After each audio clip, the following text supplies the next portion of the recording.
हरिः ओं श्रीगुरुभ्यो नमः। हरिः ओं। श्रीदुर्गा सप्तश्लोकी। ॐ ज्ञानिनामपि चेतांसि देवी भगवती हि सा बलादाकृष्य मोहाय महामाया प्रयच्छति।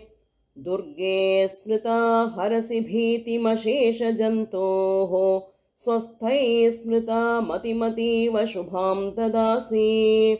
दारिद्र्यदुःखभयहारिणि का त्वदन्या सर्वोपकारकरणाय सदार्द्रचित्ता।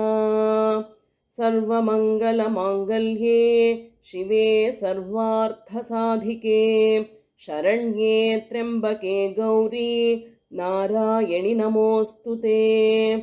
शरणागतदीनार्त परित्राणपरायणे सर्वस्यार्तिहरे देवी नारायणि नमोऽस्तु ते।